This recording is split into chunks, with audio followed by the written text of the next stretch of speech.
High BP అనగానే దానివల్ల గుండె సమస్యలు మాత్రమే వస్తాయనుకుంటారు. కానీ ఇది మెదడుపై కూడా తీవ్ర ప్రభావం చూపిస్తుందని వైద్యులు హెచ్చరిస్తున్నారు. దీర్ఘకాలం పాటు బీపీ నియంత్రణలో లేకపోతే జ్ఞాపక శక్తి తగ్గడం, ఏకాగ్రత లేకపోవడం, ఆలోచించే శక్తి మందగించడం వంటి సమస్యలు ఎదురవుతాయి. మెదడు సరిగా పనిచేయాలంటే దానికి నిరంతర రక్త ప్రసరణ అవసరం. కానీ హై బీపీ వల్ల మెదడులోని చిన్న రక్తనాళాలు క్రమంగా గట్టిపడి దెబ్బతింటాయి. దీంతో బ్రెయిన్కు సరిపడా ఆక్సిజన్, పోషకాలు అందవు. దీనివల్ల మెదడు పనితీరే ప్రభావితమవుతుంది.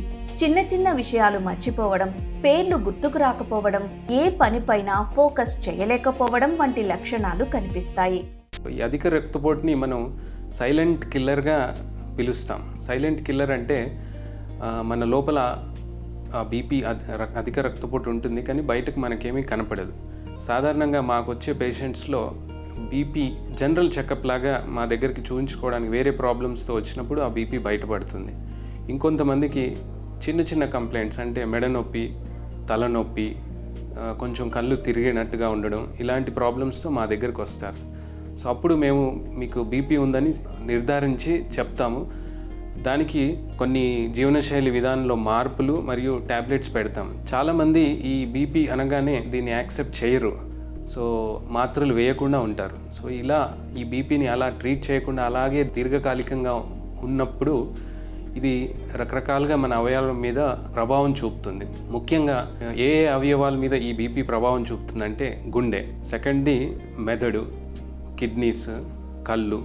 సో ఇలా అన్ని ఆర్గన్స్ మీద ప్రభావం చూపుతుంది. ముఖ్యంగా మెదడు దగ్గరకు వచ్చి రక్తనాళంలో కొవ్వు చేరడము, బ్లాక్స్ ఏర్పడము, రక్తనాళాలు ఉబ్బడము, లేదంటే చిన్న చిన్న రక్తనాళాలు సంకోచించడం, ఇలాంటి ప్రభావాల వల్ల మనకి ఎక్కువగా మెదడు మీద ప్రభావం చూపుతుంది. హై బీపీ మెదడుపై ప్రభావం చూపిస్తున్న విషయాన్ని కూడా ఎవరూ గుర్తించలేరు. కాలం గడుస్తున్న కొద్దీ మీ సమస్య మరింత తీవ్రమై జ్ఞాపక శక్తి బలహీనపడుతుంది. కొందరిలో స్ట్రోక్ రిస్క్ పెరుగుతుంది. రక్తనాళాలు బ్లాక్ అవ్వడం లేదా పగిలిపోవడం జరుగుతుంది. దీనివల్ల మెదడుకు రక్త ప్రసరణ ఆగిపోయి స్ట్రోక్ వస్తుంది. ఇప్పుడు చిన్న వయసులోనే హై బీపీ కేసులు విపరీతంగా పెరిగిపోతున్నాయి. ఉప్పు ఎక్కువున్న ఆహారం, ఒత్తిడి, రాత్రులు ఆలస్యంగా నిద్రపోవడం, వ్యాయామం చేయకపోవడం, ధూమపానం, మద్యపానం వంటి అలవాట్ల వల్ల హై బీపీ కేసులు పెరుగుతున్నట్లు అధ్యయనాలు చెబుతున్నాయి. అధిక రక్తపోటుని నియంత్రించాలంటే మనం ముఖ్యంగా మొదటి దశలో మనం జీవన శైలిలో మార్పుల్ని తీసుకురావాలి. సో జీవన శైలిలో మార్పుల్లో ముఖ్యమైనది ఆహార అలవాట్లు మార్చుకోవడము. సోడియం అంటే ఉప్పు ఎక్కువగా ఉన్న పదార్థాలని మనం తగ్గించుకోవాలి.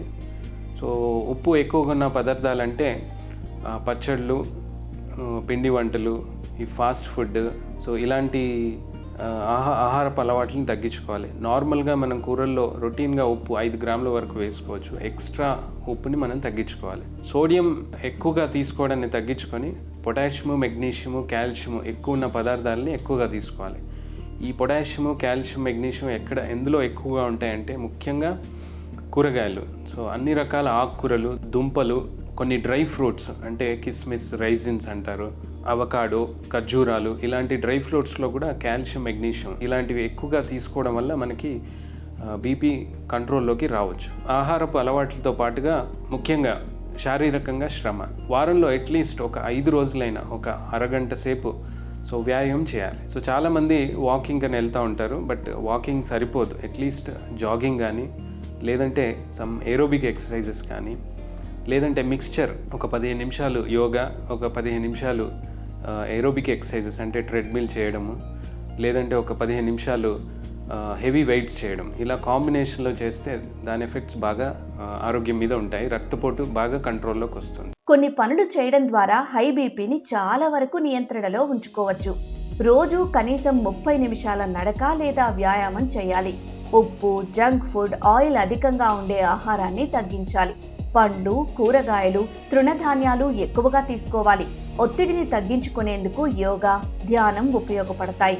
నిద్ర కూడా ఎంతో ముఖ్యం. కుటుంబంలో బీపీ ప్రాబ్లమ్స్ ఉన్నవారు ఎప్పటికప్పుడు బీపీ చెక్ చేయించుకోవడం మంచిది. హై బీపీని చిన్న సమస్యగా తీసుకోకుండా ముందుగానే జాగ్రత్తలు తీసుకుంటే గుండెతో పాటు మెదడును కూడా కాపాడుకోవచ్చు.